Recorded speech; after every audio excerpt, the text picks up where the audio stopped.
No, someone once told me, when you're happy, not everyone is clapping, some are calculating. And that's when I realized it's not the sharing of our joy or our pain that is the problem. It's who we share it with. My friends, not every ear that listens deserves to hear your heart. Not every smile hides love. Sometimes it hides a competition. So today, let's talk about something very important. Why you should not share your personal life with everyone.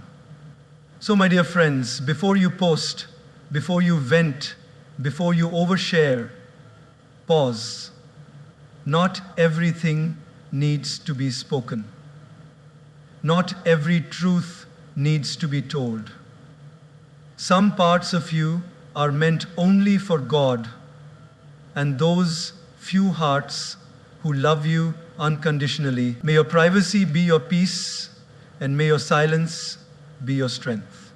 In life, we often assume that if someone is close to us, they are also safe for our emotions.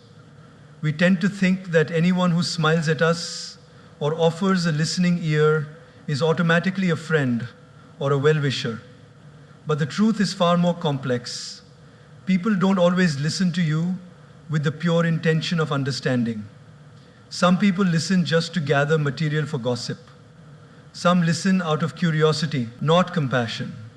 And some listen just so they can compare your life to theirs and feel better or worse about themselves. The intention behind the listening matters far more than the act of listening itself. Think about it. You had a really good day. Something beautiful happened at work or in your relationship. You're full of joy and you feel like telling someone. You pick up your phone and call a friend or a colleague, hoping they'd be happy for you. But instead of being excited, you hear a forced, "Wow, that's nice," followed by a long silence, or even worse, a change in topic. Why? Because not everyone claps when you win. Some people count, compare, and calculate. You see, people's reactions often have nothing to do with you and everything to do with their own internal battles. Someone who is jealous may pretend to be supportive, but inside they're burning with insecurity. Someone who is competing with you silently may use your vulnerabilities against you. It's like you're handing them a knife, thinking they'll help you cut your cake, but instead they might just use it to cut your confidence. Let me give you a simple example. Imagine you're walking in the rain, holding an umbrella. Someone walks up to you and says, "Can I share your umbrella?" You smile, thinking, "How sweet," and let them in. But moments later, you realize they're not really protecting themselves from the rain. They're just there to poke holes in your umbrella and run away. Now you're left standing in the rain, soaking wet, not because of the storm, but because of misplaced trust. Sharing your personal life is like letting someone inside your umbrella. If they're genuine, they'll walk with you, protect you, and even guide you if you slip.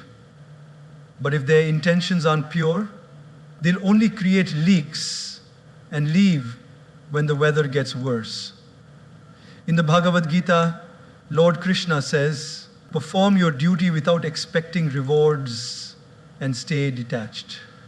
This also applies to sharing. Share not to gain sympathy or applause.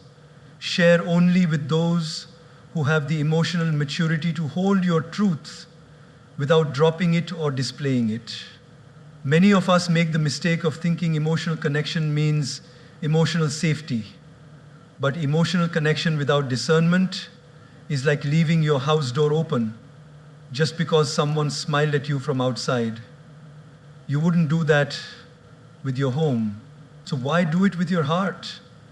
There's a beautiful old saying, don't tell people your plans, show them your results. In the same way, don't open your wounds to everyone hoping they'll offer healing. Some might just stare, some might judge, some might even laugh, and very few will actually help you heal. That's the rare group. That's the circle worth keeping. When you're in pain, when you're confused, when you're unsure, the first instinct is to reach out, to speak, to express. And while that's healthy, it's equally important to ask, is this person capable of understanding the depth of what I'm about to say? If not, you're pouring pure water into a dirty cup. What comes out will not be what you intended. Real maturity is not in how well you speak, but in how wisely you stay silent. Wisdom is knowing when to speak and who deserves your truth. You don't have to fake your life, but you don't have to share every part of it either. Sometimes keeping your peace means keeping your privacy. Let me tell you something I've learned the hard way. People forget your kindness, but they remember your weakness. If you share your struggles with the wrong person, they won't help you. They'll store it. And one day, when life puts you at a higher place, they'll use your past against your present. That's why I always say, don't rush to speak. Watch first. Observe their reaction when you win. Do they celebrate or stay silent? Do they uplift you in your lows or disappear conveniently? Test people not through your words, but through time. Because time always reveals the real intentions of those around you. So my friend, the next time you feel like pouring your heart out, pause. Not out of fear, but out of wisdom. Remember, some people listen not because they care, but because they're curious. Curiosity is not compassion. Choose your listeners like you choose your inner circle, with care, with caution, and with clarity. Not everyone who listens deserves to hear. Protect your peace, protect your privacy, and most importantly, protect your heart. Silence is not the absence of sound, it is the presence of peace. In a world that constantly pushes us to speak, to post, to update, and to explain, choosing silence is like taking a step back from the noise to find clarity. Silence is powerful. It is often mistaken for weakness, but in reality, it is a shield, one that protects your inner peace, your dignity, and your mental balance. When you learn to embrace silence, you begin to hear the most important voice of all, your own. Have you ever noticed that the deepest waters are the most silent? The ocean doesn't need to shout to prove its depth. In the same way, you don't need to constantly speak or share to validate your journey. In our everyday lives, we often feel pressure to explain ourselves to others, why we made a certain decision, why we're still single, why we chose one path over another. But the truth is, silence can often answer better than words ever could. When people don't get the explanation they crave, they create one in their heads. Let them.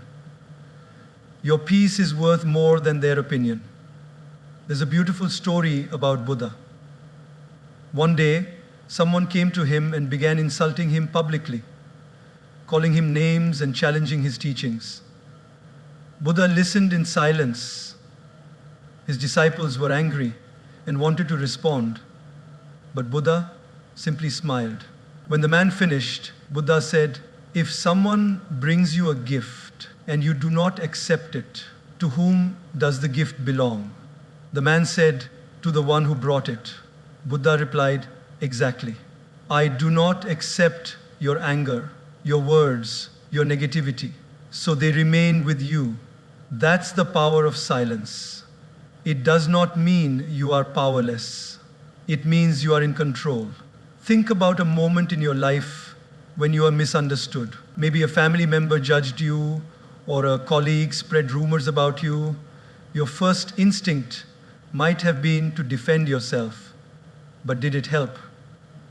Often, the more we try to explain, the deeper we get pulled into unnecessary drama. Silence, on the other hand, keeps your soul clean. When you stay silent, You give life a chance to prove the truth on its own. We also need silence, not just in conflict, but in decision making.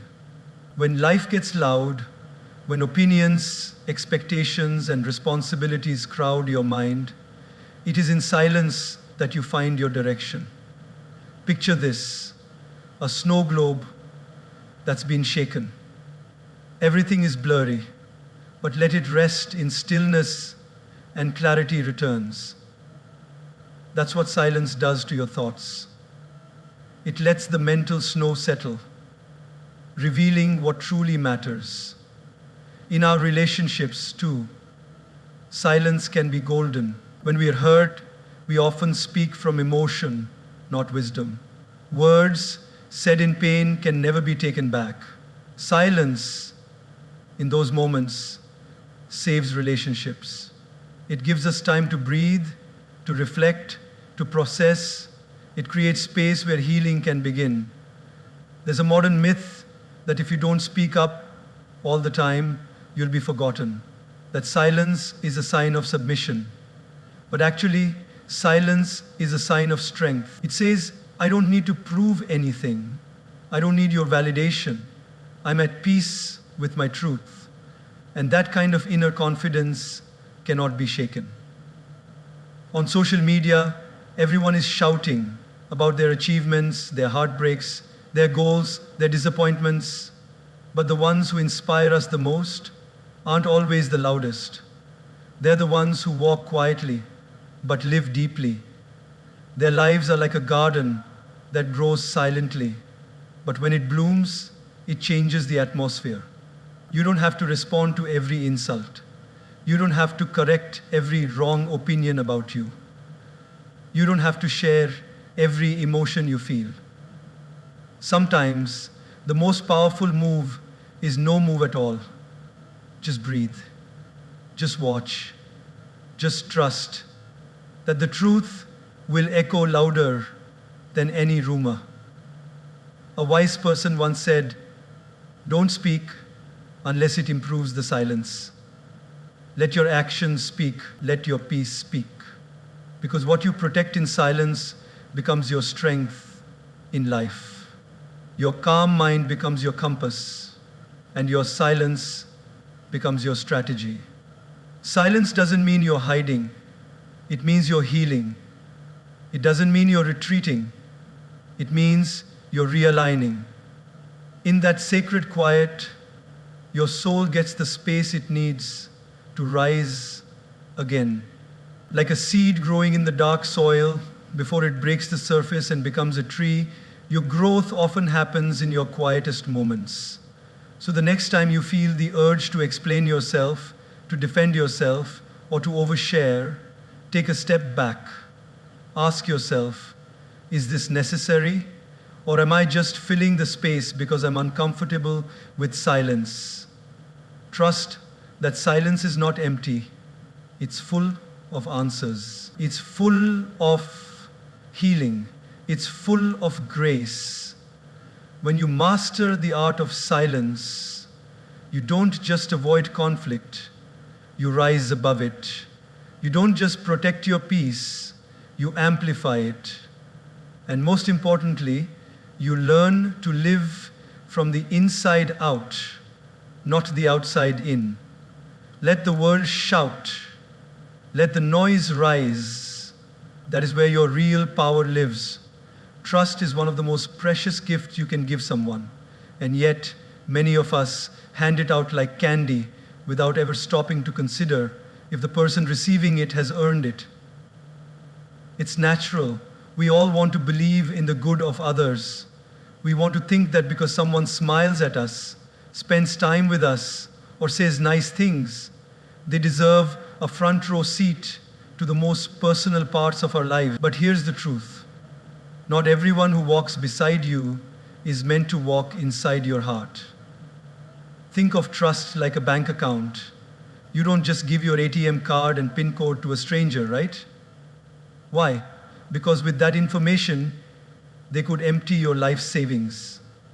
Now ask yourself, how often have you handed over the emotional pin code to someone who didn't deserve it. You opened your heart, shared your secrets, expressed your pain, and later found out that your vulnerability became a topic at someone else's dinner table. That's the cost of giving unearned trust. We often confuse familiarity with loyalty. Just because someone has been around us for a long time, we assume they're trustworthy. But time doesn't always reveal loyalty. Behavior does. You may have known someone for 10 years, but if they speak ill of others to you, it's only a matter of time before they speak of you to others. If someone is quick to share other people's personal matters with you, you must understand they're rehearsing the same performance that will soon include you. Let's look at a simple everyday example. Imagine you buy a beautiful, delicate crystal vase, expensive, valuable, and fragile. Would you hand it to just anyone to carry? Or would you first see how carefully they handle things? The same principle applies to your personal life. Your struggles, dreams, relationships, and emotions are delicate parts of you. If someone is careless with other people's stories, why would they be careful with yours? We live in a world where everyone is in a hurry to speak, to share, to connect, but depth doesn't come from, it comes from patience and testing. Just like you don't marry someone after the first date, you shouldn't share your inner world with someone just because they seem nice. Observe them. Test their silence. Can they keep what you told them private, or do they rush to someone else with your story? I remember a young man once telling me that he shared his breakup story with a friend in confidence. He was emotional, raw, and just needed someone to listen. But 2 days later, he heard his story repeated with dramatic exaggeration in a group setting. He felt betrayed, not just because his secret was shared, but because he trusted someone who wasn't ready to handle it. That's the heartbreak of misplaced trust. It's not the event, it's the shock that someone you believed in didn't value your truth. In spiritual life, we're taught to be cautious about what we allow into our inner world. Trust is not about building walls, it's about installing gates. Gates that open only for those who have shown they understand the value of what lies inside. It's about saying, I'm not closed off, but I'm selective. My peace is sacred. My journey is precious. And I will not let just anyone walk through it. Real trust is not built on words. It's built on consistency. Who shows up when you're down? Who celebrates without jealousy when you're up? Who respects your absence and honors your presence? These are the silent tests of trustworthiness. And the people who pass these tests, they don't need to be told everything. You feel safe with them, even in silence. Let's take another example. In ancient times, kings didn't let just anyone into the royal chamber. Only the most loyal, the most tested, the most faithful were granted that privilege. Why? Because what happened inside the palace affected the entire kingdom. Your life is no different. You are the king or queen of your inner world. What you allow inside affects your mental peace, your emotional strength, and your spiritual growth. So be wise. Don't throw open the palace gates just because someone knocked politely. There's a power in being selective with your trust. It doesn't make you rude, it makes you wise. It doesn't mean you're unfriendly, it means you value your energy. The more you grow, the more you'll realize that your time, your truth, and your trust are not to be given freely. They're treasures. And treasures are protected, not published. So if you've ever been betrayed, don't let that close your heart. Let it teach your mind. Be softer with your emotions, but sharper with your choices. Build trust slowly, Watch actions, not just words. And remember, it's better to have one person you can trust completely than 100 who only pretend to care. In the end, trust is not something you give, it's something others earn. And when someone truly earns it, they won't break it, they'll guard it, they'll honor it. And that, my friend, is when your trust becomes your strength, not your weakness.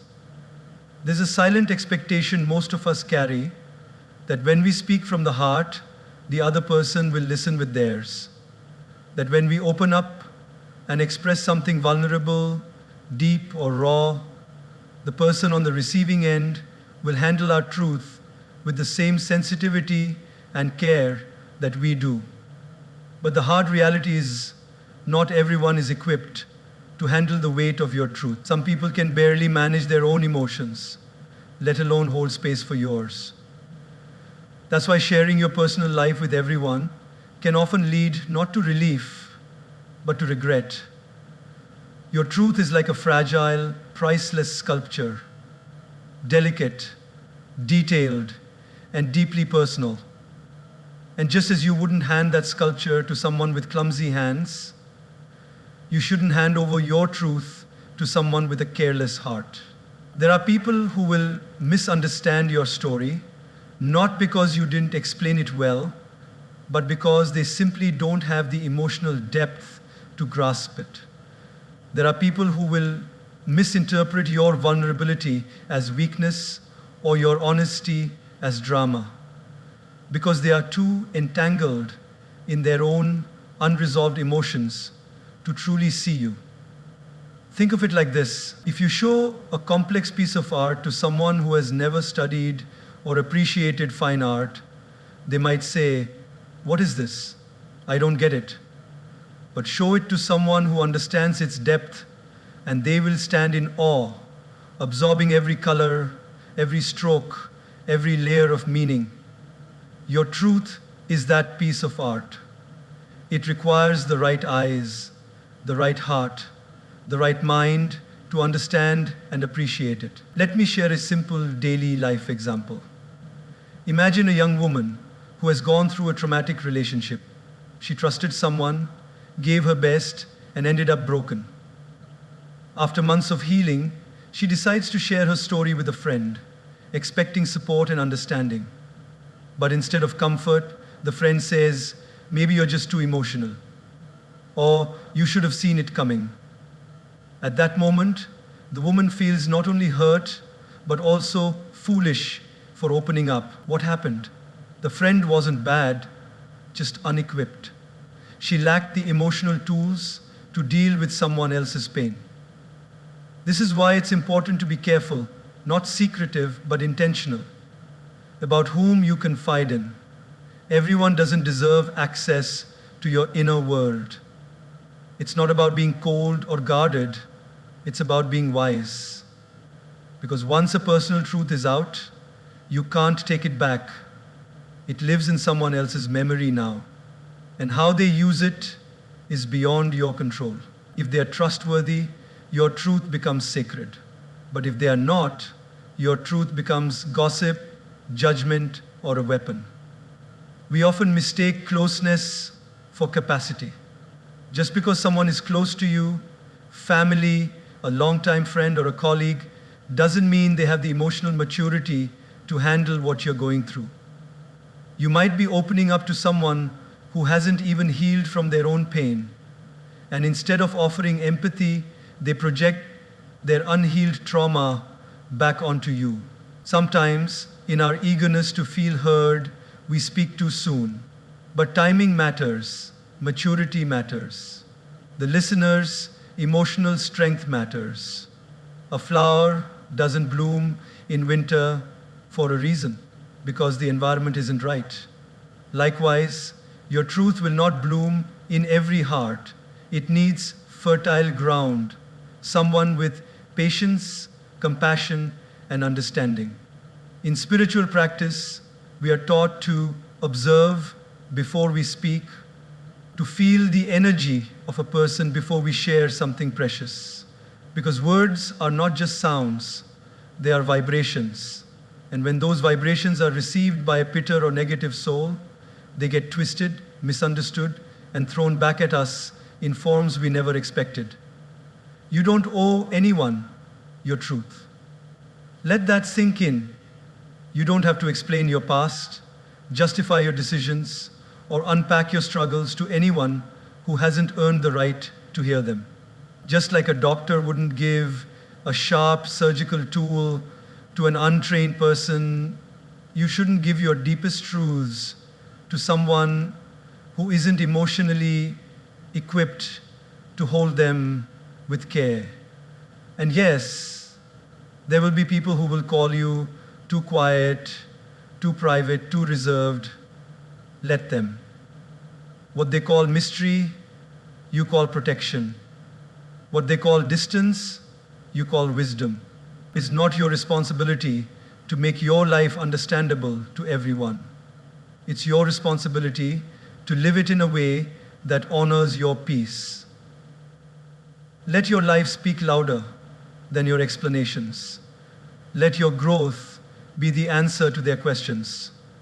And let your silence be the boundary that protects the truth not everyone deserves to hear. Not everyone can handle your truth, and that's okay. It doesn't mean your truth isn't valid. It means it's precious. And precious things are always shared with care, not casually. So speak less, observe more, and always remember, the right ears will hear you, even in your silence. While the wrong ones, we are living in an age where silence is rare and privacy is becoming extinct. The moment something happens in our lives, whether it's good, bad, heartbreaking, or beautiful, our first instinct is to reach for our phones, open our social media apps and post a photo, a status, a story, a video, as if validation from the digital world is what makes our experiences real. But here's something to reflect on. Just because something happened to you doesn't mean the whole world needs to know. Social media isn't your personal diary, and your life isn't a reality show. Some chapters are meant to be lived, not shared. Let's look at a simple example. Imagine a woman going through a painful breakup. In her emotional state, she starts posting cryptic quotes, emotional stories, and photos that reflect her pain. She receives likes, comments, and virtual hugs. For a moment, it feels comforting, but slowly that comfort turns into discomfort. People start gossiping, some start judging, others begin to pity her. What began as a search for healing turns into a stage for spectators. That's the danger of treating social media as your therapist. It's not designed to heal you, it's designed to expose you. Your personal life, your struggles, your dreams, your relationships is sacred. And sacred things lose their power when they are handled carelessly. When you share everything online, you open yourself to interpretation, misjudgment, and sometimes even mockery. Not because people are bad, but because not everyone understands your journey. Not everyone claps when you win. Some people scroll past your joy with envy in their hearts and smiles on their faces. And some wait patiently, silently for your downfall, just to say, I knew it wouldn't last. The truth is, the more people know about your private life, the more power they have to manipulate your emotions. That's why the strongest people often look like mysteries. They aren't hiding, they're protecting. They're choosing peace over attention, wisdom over noise. And that's not being secretive, that's being selective. We often post online hoping for connection. We want to feel seen, heard, and understood. But social media isn't the right place to meet those needs. Because on these platforms, Most people aren't listening to understand, they're watching to react. You may pour out your heart in a heartfelt post, and someone will simply double tap it while scrolling past. And that's the thing, we've started confusing digital responses with real emotional support. A like is not love. A comment is not care. A view is not validation. There's another side to this too. When we constantly share our highs, we set ourselves up for silent pressure. Say you post a picture with your partner every other day, showing the world your happiness. But when things start falling apart, you feel like you can't stop posting because people might start asking questions. So you keep the illusion alive, smiling outside while crumbling inside. Why? Because you've already made your relationship public property. And now you feel obligated to perform for the audience you created. That's not freedom. That's a prison built by your own hands. There's power in privacy. There's dignity in discretion.